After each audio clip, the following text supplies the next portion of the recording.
네, 바라보시면서 환한 미소로 이렇게 인사하겠습니다. 예배의 자리가 은혜의 자리입니다.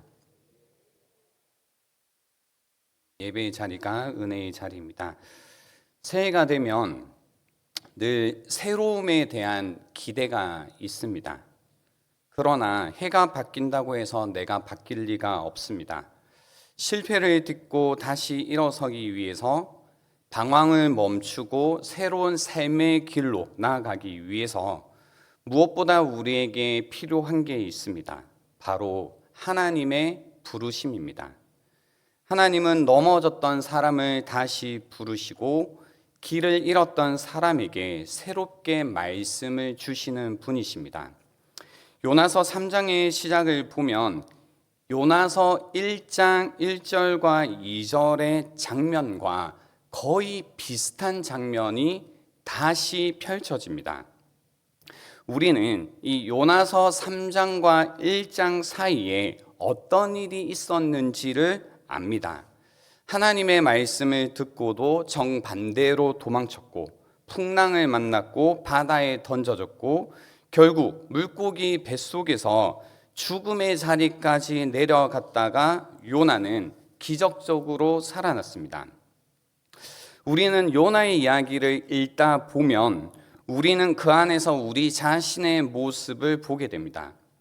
하나님께서 순종을 요구하실 때 기꺼이 네라고 대답하지 못했던 순간들, 분명히 하나님의 뜻임을 알면서도 피하고 손해보기 싫어서 또는 감정이 따라주지 않아서 다음에요, 나중에요, 지금은 아닙니다 라고 돌아섰을 때가 있습니다. 요나는 하나님을 피해 도망가다가 결국 큰 물고기 뱃속까지 내려갔습니다. 그러나 거기서 요나의 이야기가 끝나지 않았습니다. 만약 그것이 끝이었다면 요나서는 1장과 2장에서 마쳤을 것입니다. 하지만 3장이 펼쳐집니다. 1절을 한번 보십시오. 여호와의 말씀이 두 번째로 요나에게 임하니라 라고 하십니다. 두 번째입니다. 다시입니다. 하나님은 요나를 다시 처음 그 자리로 돌려놓으십니다. 같은 말씀을 다시 주시고 같은 사명을 다시 들려주십니다. 같은 자리에서 달라진 요나로 그 앞에 서 있습니다. 이것이 은혜죠. 도망쳤다고 끝이 아니고 실패했다고 포기되는 것이 아닙니다. 하나님은 다시 부르시고 다시 말씀을 주십니다. 그래서 다시 시작하게 하십니다. 이 부르심과 이 하나님의 말씀이 우리를 새롭게 합니다. 하나님은 실패한 자를 버리지 않으시고 다시 부르시는 분이십니다.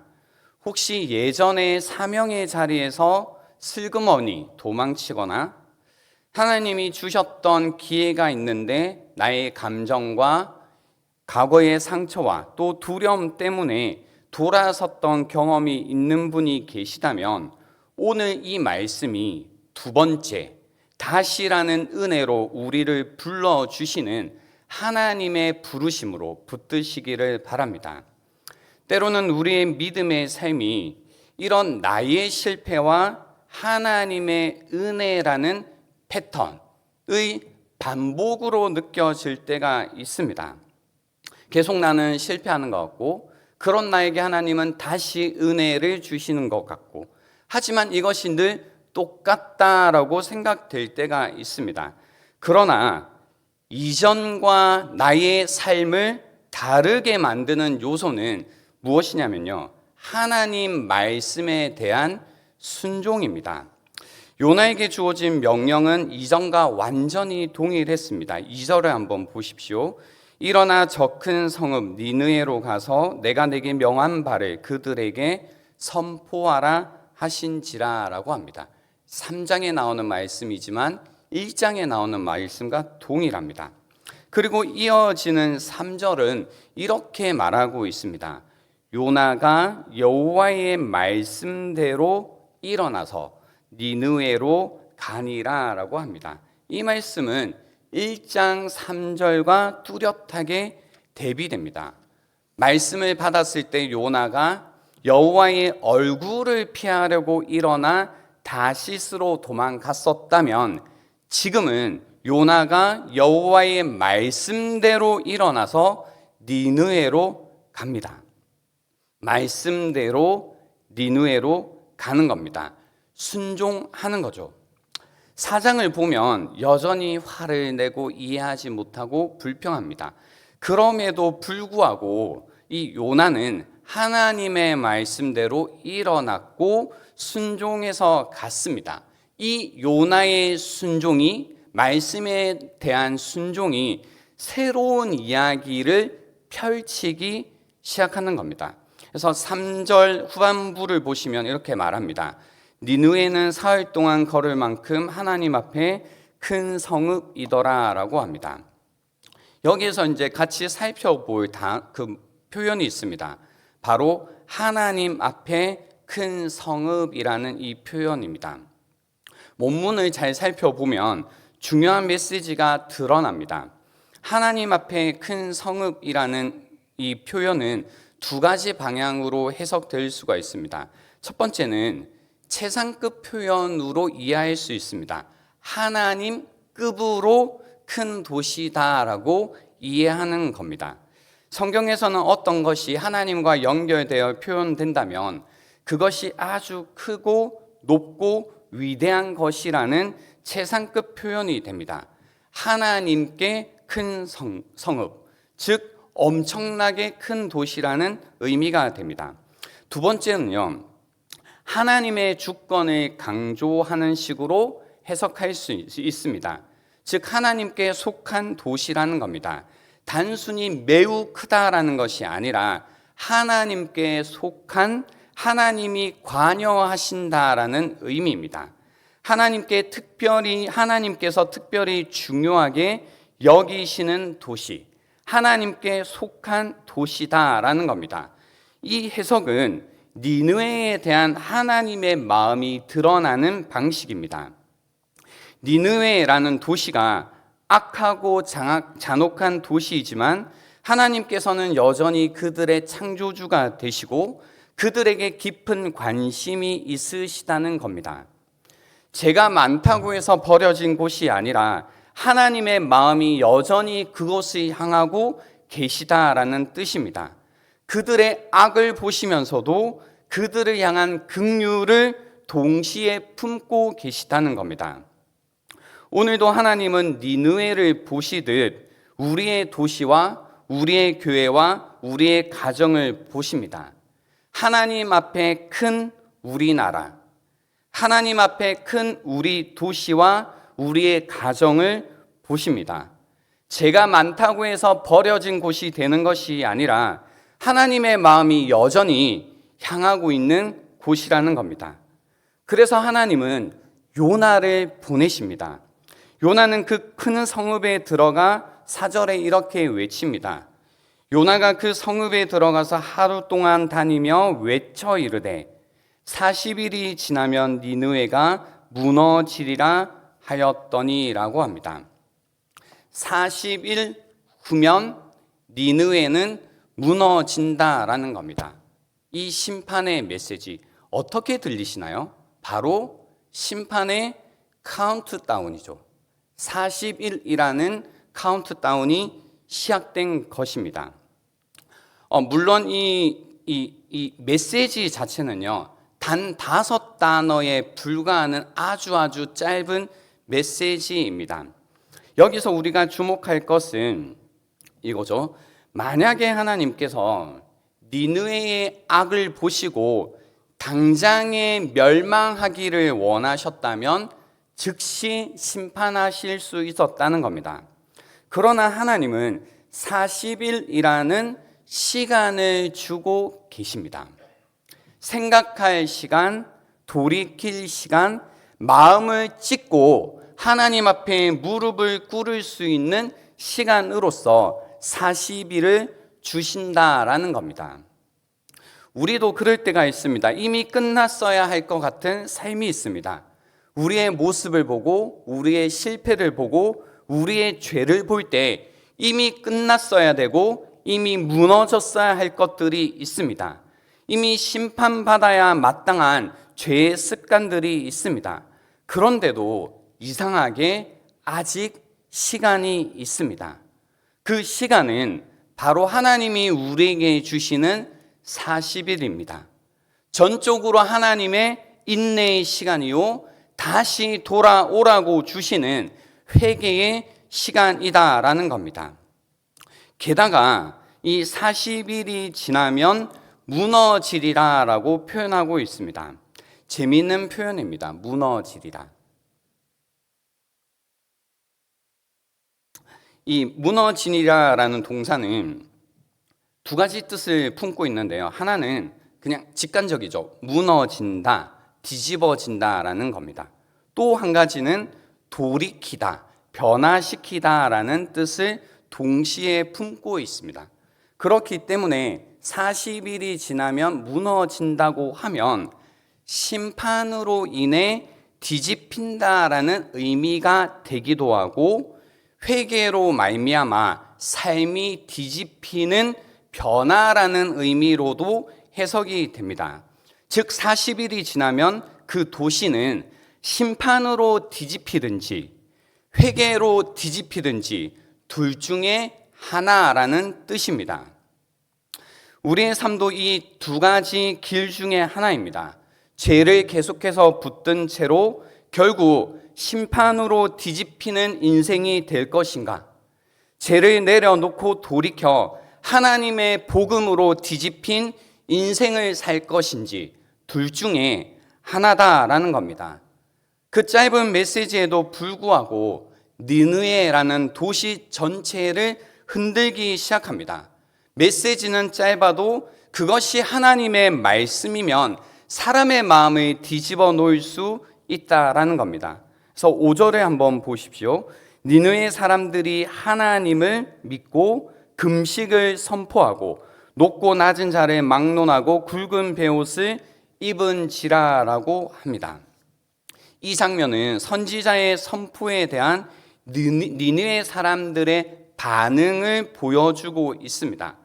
니느웨 사람들의 반응은 세 동사로 요약되고 있죠. 믿고, 선포하고, 입었다라는 겁니다. 우상 숭배로 가득하고 잔혹함과 폭력으로 악명이 높았던 그 도시, 하나님을 알지 못하는 사람들이 대부분인 그 도시가 이 5단어로 말미암아 반응을 했다라는 겁니다. 그렇기 때문에 사실 오랫동안 신앙생활을 하고 또 어떤 복음의 메시지를 계속해서 들어왔던 우리들에게는 정말 믿기 어려운 장면이기도 합니다. 만약에 오늘날 이런 메시지가 전해졌을 때 사람들은 어떻게 반응했을까 생각해 보면 답은 간단합니다. 냉소적으로 반응했겠죠. 멸망한다고? 40일 뒤에 끝난다고? 뒤집힌다고? 에이, 무슨 소리야? 라고 좀 냉소적으로 반응했을 겁니다. 그러나 니느웨 사람들은 그냥 그 메시지를 듣는 거에서 그치는 것이 아니라 그것을 하나님의 말씀으로 믿었다라고 합니다. 믿었다. 그 말씀대로 실제로 일어날 것이다, 멸망할 것이다 라고 믿었다라는 겁니다. 그래서 이어지는 놀라운 장면은 왕에게도 그 소식을 들리자 왕의 반응도 우리에게 들려줍니다. 6절을 한번 보십시오. 그 일이 니느웨 왕에게 들림에 왕이 보좌에서 일어나 왕복을 벗고 굵은 베옷을 입고 제 위에 앉으니라 라는 장면입니다. 왕이 자기 권위의 상징인 보좌에서 일어납니다. 스스로를 낮추는 겁니다. 그리고 이 나라에서 가장 높은 자가 가장 낮은 자리로 내려간 겁니다. 그리고 이후에 왕은 조소를 내려 도시 전체의 회개령을 선포합니다. 사실 이 조서는 이미 자발적으로 백성들 사이에서 시작된 회개라는 것을 공식화하고 있는 겁니다. 7절과 8절 말씀 한번 보십시오. 왕과 그의 대신들이 조서를 내려 니느웨에 선포하여 이르되 사람이나 짐승이나 소떼나 양떼나 아무것도 입에 대지 말지니 곧 먹지도 말 것이요 물도 마시지 말 것이며 사람이든지 짐승이든지 다 굵은 베옷을 입을 것이요 힘써 하나님께 부르짖을 것이며 각기 악한 길과 손으로 행한 강포에서 떠날 것이라 라고 이야기합니다. 이 조서를 잘 읽어보면 네 가지 구체적인 반응을 요구하고 있습니다. 첫 번째는 금식이고요. 두 번째는 굵은 베옷을 입는 거고, 세 번째는 힘써 하나님께 부르짖는 것이고, 마지막 네 번째는 악한 길과 폭력, 강포에서 떠나는 겁니다. 여기에서 금식과 베옷을 입는 것은 자기 부인의 행위입니다. 안락함을 거부하고 육체의 불편을 굳이 감수하면서 그 마음의 진지함을 담아 하나님의 긍휼을 힘써 부르짖는다라는 겁니다. 안락함을 거부하는 겁니다. 먹을 수 있지만 먹지 않는 겁니다. 편히 있을 수 있지만 굳이 불편함 가운데 자신을 두고 그 가운데 마음의 진지함을 담아 힘을 다해 하나님의 긍휼을 구하는 겁니다. 특히 마지막 악한 길과 폭력에서 떠난다라는 이 표현을 통해 이 왕이 이 흐름을 읽었던 그 통찰을 보게 됩니다. 그들이 지금 회개하고 있고 금식했던 이거와 그들의 삶이 일치되어야 된다라는 것을 이 왕이 알았다라는 겁니다. 단순히 감정적으로 눈물 흘리는 것으로 끝나지 않고 구체적인 죄에서 떠나야 한다고 선포한 것입니다. 회개는 그러므로 미안한 마음 가운데 하나님 죄송합니다라는 말에서 멈추는 것이 아니라 악한 길에서 돌아서서 삶의 방식이라는 것을 바꾸는 것이라고 우리에게 알려주는 겁니다. 그리고 나서 이 왕은 요나서 1장 6절에서 배에서 선장이 했던 그 소망의 말처럼 왕도 같은 울림의 고백을 합니다. 9절에 한번 보십시오. 하나님이 뜻을 돌이키시고 그 진노를 그치사 우리가 멸망하지 않게 하시리라. 그러지 않을 줄을 누가 알겠느냐 한지라 라고 해서 이 겸손한 소망의 고백을 하는 겁니다. 왕은 다가오는 재앙에서 벗어나기를 바라며 하나님께서 뜻을 돌이켜 진노를 거두시기를 소망하고 있습니다. 결국 죄인이 멸망할지 구원을 얻을지는 전적으로 하나님의 손에 달려 있다라는 겁니다. 한마디로 구원은 여호와께 속하였다라는 고백입니다. 딱 이 시점, 그죠? 니느웨는 아마 엄청난 이 텐션 속에, 긴장 속에 놓여 있었을 겁니다. 그들이 할 수 있는 금식과 회개와 눈물과 돌이킴 가운데 있었겠죠. 하나님께서 과연 뜻을 돌이키실까 소망하는 마음이 있었지만 반드시 그렇게 하시리라는 보장도 없었습니다. 40일, 하루가 가면 갈수록 두려움과 불안이 점점 더 커졌을 겁니다. 여러분, 이 이야기가 어떻게 됐을까요? 하나님은 과연 뜻을 돌이키셨을까요? 아니면 하나님은 변함없이 그 심판을 행하셨을까요? 10절을 한번 보십시오. 하나님이 그들이 행한 것, 곧 그 악한 길에서 돌이켜 떠난 것을 보시고 하나님이 뜻을 돌이키사 그들에게 내리리라고 말씀하신 재앙을 내리지 아니하시니라라고 합니다. 오늘 이 이야기의 결론이죠. 하나님께서 뜻을 돌이키셨다라는 결론입니다. 복음입니다. 니느웨 사람들에게는 하나님께서 뜻을 돌이키셨다라는 것이 복음입니다. 하나님의 성품, 하나님의 약속은 변하지 않습니다. 그러나 하나님이 돌이키셨다라는 뜻은 변덕을 부리셨다라는 뜻이 아니라 하나님의 그 변함없는 성품과 약속대로 행하셨다라는 의미입니다. 하나님은 사람의 회개와 부르짖음에 실제로 응답하시는 분이다라는 겁니다. 그래서 예레미야 18장 7절과 8절에 보면 이런 말씀이 있습니다. 내가 어느 민족이나 국가를 뽑거나 부수거나 멸하려 할 때에 만일 내가 말한 그 민족이 그의 악에서 돌이키면 내가 그에게 내리기로 생각하였던 재앙에 대하여 뜻을 돌이키겠다라고 약속해 주신 겁니다. 사실 이 10절에 보면 우리가 조금 눈여겨봐야 되는 부분이 있습니다. 뭐냐면 이겁니다. 니느웨 사람들이 그들이 할 수 있는 최선을 다했잖아요. 금식도 하고 굵은 배 옷도 입고 부르짖기도 하고 또 악에서 돌아서는 일들을 다양한 일들을 했는데 10절에 보면 하나님께서 뜻을 돌이키신 이유를 굉장히 구체적으로 말씀해 주시는데 그게 뭐냐면 바로 마지막 행동입니다. 곧 악한 길에서 돌아선 것을 보시고 하나님께서 뜻을 돌이키셨다라는 겁니다. 악에서 돌이키자 하나님께서 재앙을 돌이키십니다. 사실 이 요나서에 표현된 악이라는 단어와 재앙이라는 단어는 같은 단어입니다. 사람들이 악에서 돌이키자 하나님께서 재앙을 돌이키시는 겁니다.